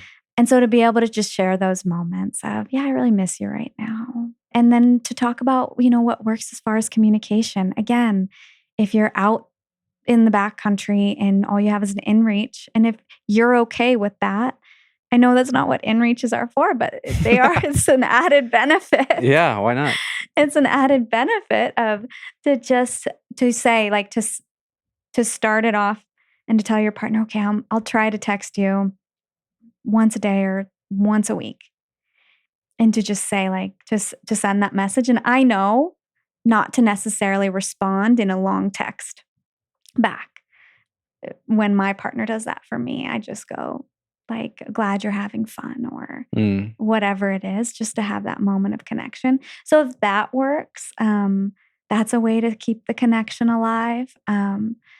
There's also this, if you're long distance and you want to kind of keep connection and you have cell service, there's an app. There's a lot of apps online for couples, and they'll ask you questions or have games that you can play. And it can be, it can be really tough things about the relationship that you're going to talk, that you talk about, or it can be really fun things, like things that you love about, like 3 things that you love about your partner. And so those little things can make you feel thought of and cared about. Do you have examples? I'd love to share those in the show notes for people that want to check those out. The one that I have you, I like to test them. I like to test them out. And so the one I've tested out is called Paired. Okay. Paired. I don't have a sponsorship deal with them yet, but maybe I'll get Nice. Nice. And so that I've used that one. And that one I've noticed how it has helped has really built positivity in the relationship. Questions like, what do you love about your partner? Or what are the strengths of your relationship? Or what does your partner do that really turns you on? Like those kind of questions that you don't ask your partner, or maybe your partner is timid to even answer, they'll answer them. And then you get a little smile and your heart is warm for those, 30 minutes after reading the answer. And you can go back to them. And are you and your partner filling in answers at your own pace? At your own pace. Okay. Got you. So it can be a nice way to work on the relationship too. I have so many caveats, not so many caveats, but I have seen it. Sometimes it can, and I tell people this often, don't choose the questions that can cause conflict. Sometimes if there's some tricky questions that can lead to high escalation, maybe start with the positive ones. If you don't know if your relationship can handle the really tough ones, like when did your partner hurt you the most? Ooh. Like, don't answer that one just yet. Especially when you've been apart for 3 weeks. Yeah. Right. Yeah. Yeah. Like, or if you're having some issues in a certain area of the relationship, and then the only ones that you answer are in that topic, like money, right? That sounds so passive aggressive. And it happens, right? Where you're Yeah. like, yes, like, let's talk about this.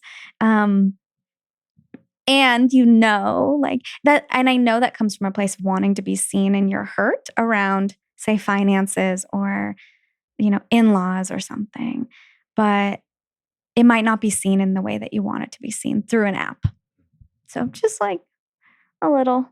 That's great. That's helpful. A side note there. Yeah. Mm-hmm. Any other things come to mind for like a more semi-permanent long distance? Mm-hmm.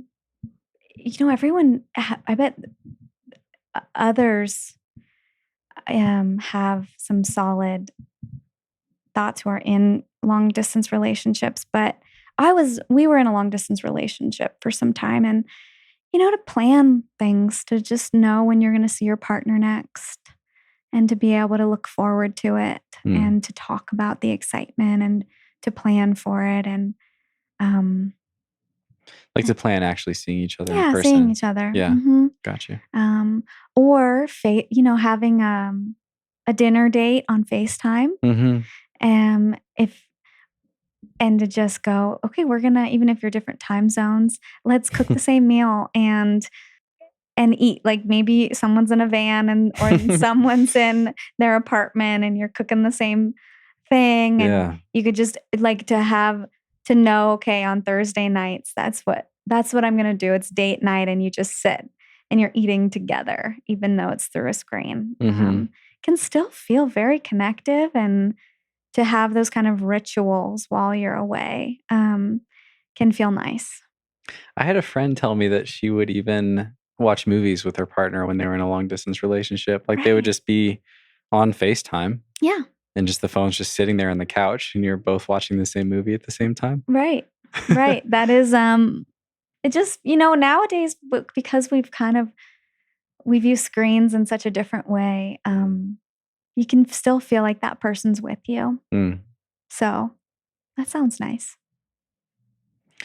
All right. I've got another listener question for you. This is a long one. This is from Doreen, and Doreen is a psychologist and just totally embraced this upcoming conversation. So I thought this was really great. Oh, cool. So yeah, I'll read her paragraph, and then she wraps up with some thoughts and a question here.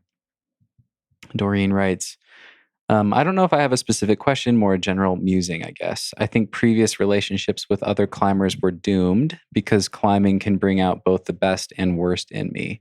Great joy, passion, and commitment, but also obsessiveness and competitiveness, envy, frustration, and self-criticism. And so I used to have a difficult relationship with dating climbers who were also coaches or route setters or otherwise much more accomplished in climbing than I was. And it was hard not to compare myself, feel anxious about not being good enough, or worried that the thing that we had in common would also always be a point of separation and a source of anxiety.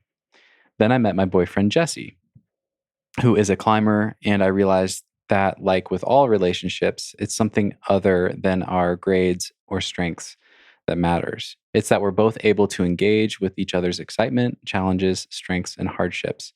He still climbs harder than me, but it's when my demons are most active that he really comes through. He validates my rage, soothes my anxiety, allows me to feel vulnerable, turns his attention from his project, and gets psyched about even the tiniest bit of progress that I make. And then she writes, I guess I'm wondering whether ultimately the key to positive climbing relationships is whether we can be vulnerable around the other person, same as in non-climbing relationships. But maybe this becomes even more important in a sport that consistently forces us into vulnerable situations, physically and psychologically. Lovely, Doreen. Right? Yes, I feel like that's kind of sums up a lot of what we've talked about. Right, of that vulnerability, and I love that tying into how just climbing the sport in and of itself is vulnerable. Yeah. And climbers already have so many of the tools to be successful in a relationship because they have practiced vulnerability on the wall. They've failed publicly and have to get back up on that wall and do it again and have to communicate with their climbing partners and talk about defeats or what have you. So there's a lot of things that can be like transferable skills to relationships there. Yeah. It all relates back to climbing. Yeah, it does. Right? Climbing is such a great the teacher epicenter of life. Of life. Everything revolves around it. Oh boy. It is a good teacher though. It is such a good teacher. And when you take a moment and just reflect on the lessons you've learned from climbing and just awe in it, it's just wonder. Like there's so much you can take away from it. There's so much. And so much that you can relate to your own relationships from even your relationship with the project that you're on and the thoughts that come up and the defenses that come up and the worries that come up and how you work through them. And it can feel easier to yell at it's very easy to yell at a wall, but you don't want to yell at your partner unless that's the way you all argue and it's not an issue. So anyway, that's that. Awesome. Mm-hmm. Okay, I have just a few more questions for you. These are kind of more general and hopefully kind of tangible, like things that people can take away from this conversation. What advice do you have for couples who want to enjoy the things they each love as individuals while maintaining and growing a healthy relationship? To come together, I think, like kind of what you were talking about with the ultra runner and climbing, to be okay with, hey, this is what we like to do and it's apart from each other potentially, and that's okay. And then to find those things that you come back to that are very connective and that is your thing with your partner. So that might be, my partner, I like to go river rafting, and it's almost perfect for us because he can get that like high adrenaline stoke there, and I get to sit there and and be excited, but it's within my window of tolerance there of okay, I trust you and we're going to go down this and it's so fun and we can share that experience, and to just make sure you're intentionally finding ways to connect, and to take that time and to even say, okay, maybe this weekend we won't climb, we won't whitewater kayak, we'll do our thing, which is backpacking, or do something else that is just for us. And we can intentionally spend time for us. Hopefully that helps. That does. That's great. What are some simple, actionable things that you think more couples should do? What I always have to offer is way easier said than done, which is the vulnerability piece. But an actionable item would be to make space for those conversations. So it could be to once a week, you sit down with your partner. Maybe you're doing that app, or there's a card games like online that you can buy. One of them is called Couples Moments. And it could just be you answer 5 questions that night. And there are things like, what do you see in the next 5 years? Or what's your greatest accomplishment?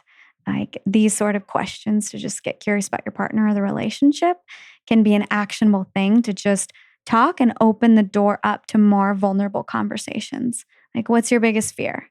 Okay, that can be a big one. So that would be an actionable item. I love that. And actually, I'm glad you said that. It's amazing to me. I actually played a card game similar to that in a recent relationship, and I literally ask people questions for a living. That's what I do, and I never have a hard time feeling curious about new people, and yet it was so helpful to have prompts. You know, Right. when you talk to the same person all the time. And you feel like there's nothing left to discover. Like, of course there is. There's so much. But yeah, those prompts, those questions, those games can be incredibly helpful for just kickstarting a conversation. And then, like, you might have an hour conversation from one question and go off in all these different directions and forget what you were even asked in the first place. Right. But Right. that's cool. And it's just an opportunity to learn about your partner, or to learn about the relationship and get excited, or to work through some stuff that comes up from it. You lived in a tiny house with your partner? I did. For 4 years during grad school, is that right? Yes. Yes. I love it. It was so great. Was it? Yeah. See my tone there. I caught that, yeah. You caught that. I'll make it explicit. Yeah. No, we built it and then lived in it, and it was really it was built to exactly what we needed and wanted, which was super neat. And we still have it, and we rent it out to climbers. Like, we try to. Oh, that's great. So anyway. I'm curious about that because, of course, it's another self-serving thing. It sounds really similar to living in a van. Yes. And I'm always, I'm fairly particular with my space, and I've never lived in my van with a partner, more than just like a short trip. When I've dated people, and I'm amazed actually when I meet other couples on the road who live in usually it's like a smaller van than what I have, and I'm just like, how the fuck do you guys do that? Like, how have you not killed each other yet, or whatever it is? Yeah. Any tips, any advice for living with your partner in a small, confined space, like a tiny house or a van? Yeah. Well, what I think, honestly, living in the tiny home really helped us build a good communication style, because, you don't have anywhere to go. So that's a little side note. Like, you are going to repair that relationship because you don't have a extra bedroom to go sleep in unless you sleep outside. And you can, but we never got to that point, or the loft over, which you could still hear that person. So, I would say for people that live in vans or tiny homes, to be okay with asking for space and to have moments where, like, to have your own time. So that could look like, hey, you know what? I really need some alone time. And if it's within your means, one person gets a hotel for a night or two to just fill up themselves and to not be like, if anxieties are running high or tension is running high, to be able to just get out of that for a moment. Or to, go on a hike. You don't have to do everything with each other all the time. And to be okay with that. And it doesn't mean that your relationship is any weaker because you don't want to spend 100% of your time with that person. In fact, it's quite healthy to have other friends, or to go to an event and to be able to be your own person there, and to fill that part of you up, can be good. Yeah, I love that you just gave us all permission to rent another room. Because that, like, intuitively, that feels like, oh, we can't do that. That's like a problem, or that's like such an indication of something being wrong, or what are other people going to think if they find out that, like, I'm staying in a hotel for a couple nights and she's in the van or whatever. Right. But yeah, just to hear that that's normal and fine, and that, because that is the thing about van life. Like when you're dating, it's so far from normal. Like you don't get any space. No. And if you live in an apartment with someone, like you can walk into another room. You can, Yes. yeah, you can walk down the street to the coffee shop by yourself or whatever. You can sleep on the couch, which, right? Like, and that happens. Sure. Right? Yeah. So, but in a van or in a tiny home, it can be hard. And I almost like attribute that success of our tiny home to, my partner was in a hotel for 3 or 4 nights a week because of his job. Oh, yeah. And so I had my own space and I could just decompress after a long day and just do my own thing and not have to just chill. And that's what I need. And other people might not need that, but that would be my recommendation there. If your body and your heart and your mind is telling you, I just know I need like a couple of days to myself. Take it. Yeah, that's okay. It's okay. And it's not, and for the other person, like it's not personal. No. Yeah. No, and as long as you're making it explicit, right? It's not about you. I just need some space. Or I just want to read on this hammock for 2 hours in quiet. That's okay to ask. And then if something happens in the relationship because you asked for a need, then that's when you get vulnerable and you practice all those other skills that we've talked about and get honest. And there's always couples therapists out there who will help help you work through it, or individual therapists or friends. And that could be another piece too. If you have a friend to talk to or to call, like to keep those connections alive in the outside world. If you're in a van traveling a lot, to be intentional and to have, Zoom happy hours got really popular during COVID. Have a happy hour with a friend while you're out in your camp chair, and to keep connected to those communities there, and to be reminded that there is more to you than the relationship. That's great. You are your own person. So to be intentional about that, and to make it a priority if it's feeling like it's a need. Yeah. Do you have any recommendations for people that have never done therapy before in connecting with a therapist and finding someone? I actually I haven't mentioned this yet. I plan to mention this in this conversation because I feel like it's important to share, but I just had my first ever therapy session last week, and I found someone through BetterHelp. Yeah. And it was actually because of a conversation that I had with Ethan Pringle a couple weeks ago, and he said that he found a great therapist through there. And Good. I've always been curious about therapy. And it was amazing. I mean, I've only had one session. I still have so much to learn,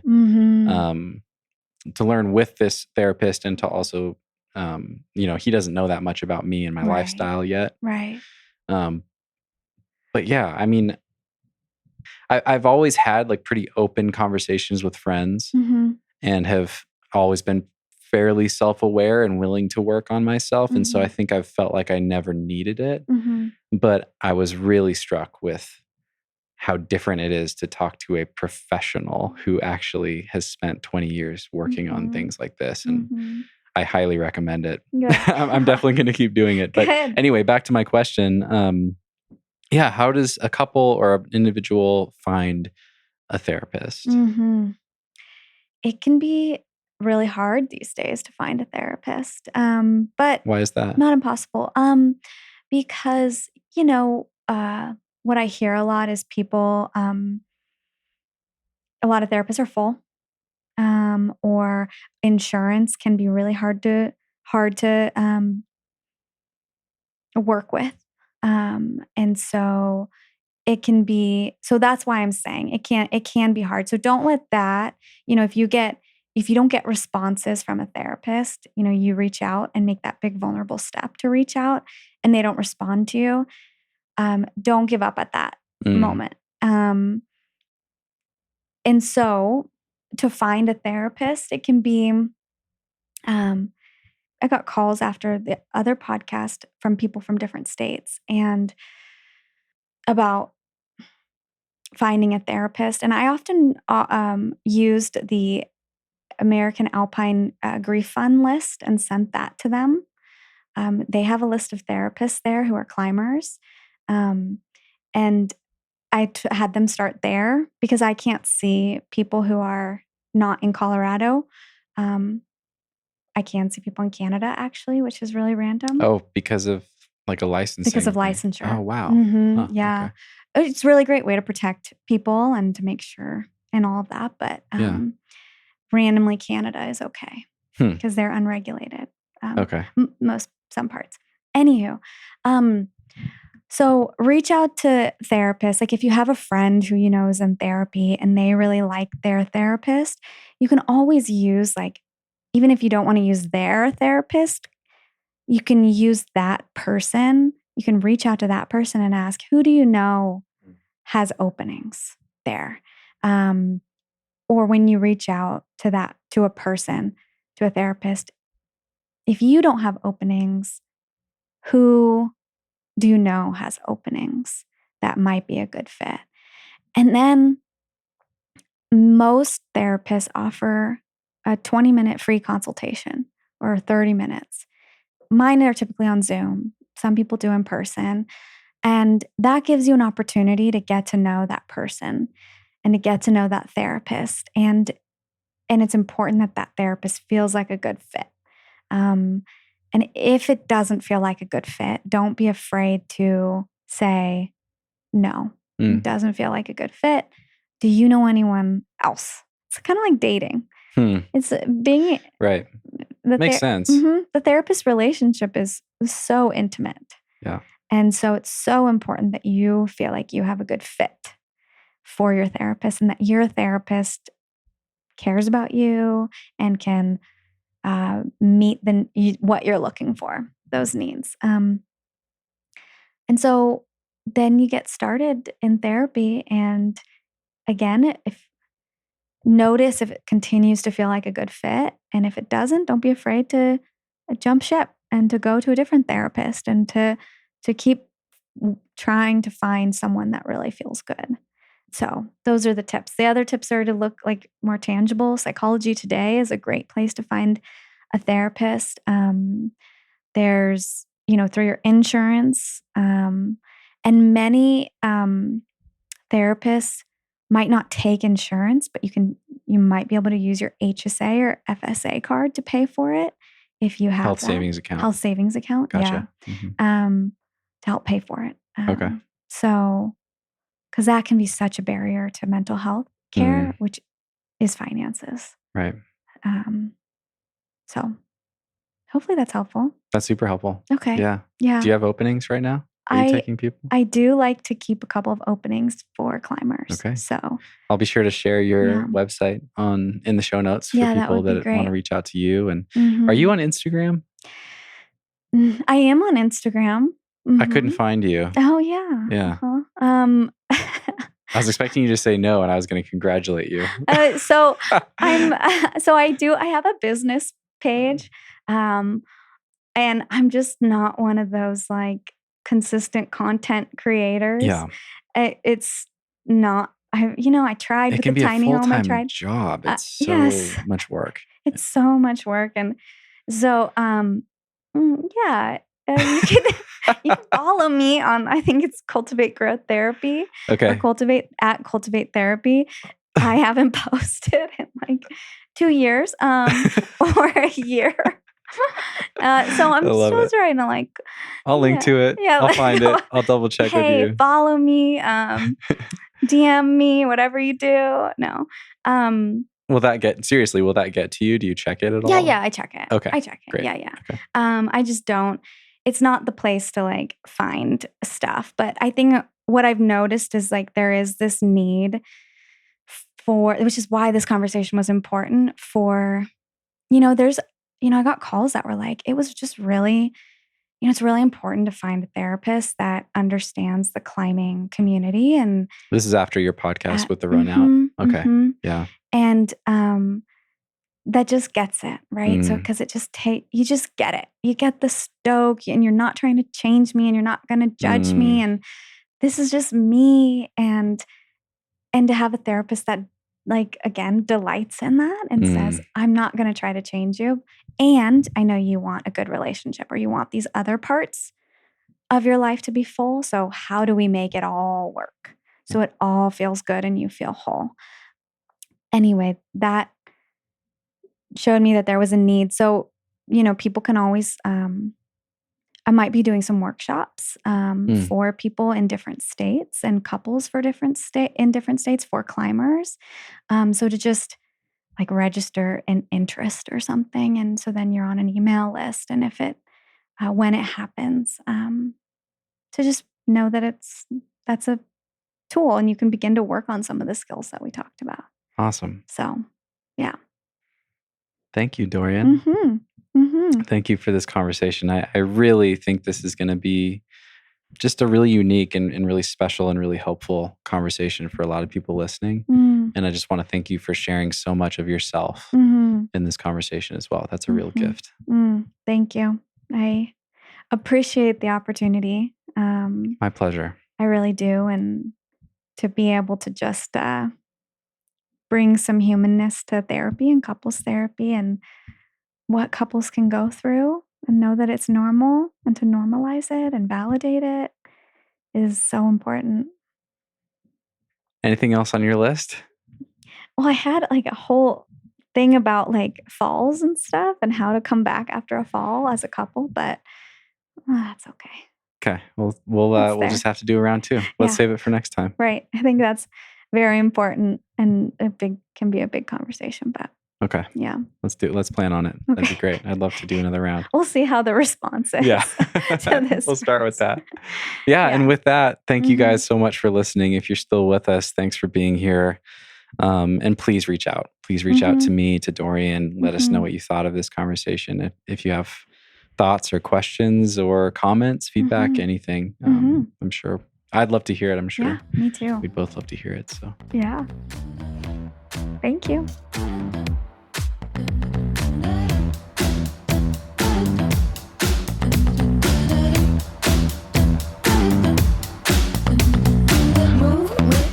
All right, that's it for today's episode. I hope you guys enjoyed that chat with Dorian. If you want to work with her, I linked to her website, cultivategrowththerapy.com, as well as her Instagram in the show notes for this episode at thenuggetclimbing.com. So check out the show notes, and if you have any feedback or questions, we would love to hear it. You can send it to me at thenuggetclimbing on Instagram. I read all those things. You can send it to Dorian on Instagram, or you can contact her through her website. Before you go, be sure to check out Petzl. Shop for Petzl carabiners and quickdraws at your local climbing shop or online at petzl.com. My favorite quickdraws in the world are the Petzl Spirits. Now the Spirit Express, that's the new version. I just love having those things hanging on my project. Also, be sure to check out PhysiVantage. I take their supercharged collagen every day to support my finger training. I love the chocolate flavor. I'm really digging that right now. Use code NUGGET15 at checkout to save 15% off your next order of supercharged collagen. Also, be sure to check out Athletic Greens. I truly am a fan of this stuff. I take it every day. It's refreshing, it tastes good, and it provides awesome all-in-one nutritional insurance. If you want to try it, head over to athleticgreens.com/nugget to get free vitamin D and 5 free travel packs with your purchase. And finally, last but not least, be sure to check out Crimpd. Head over to crimpd.com or find the Crimpd app in the App Store. The free version gives you so many good workouts and so much great content. You can try it for free. Go check it out and see if you like it. And that is it, my friends. Thank you so much for listening to the very, very end. I appreciate you guys. I hope you have an amazing week, and we will see you next time. 1, 2, 3, 2, 1. 'Cause no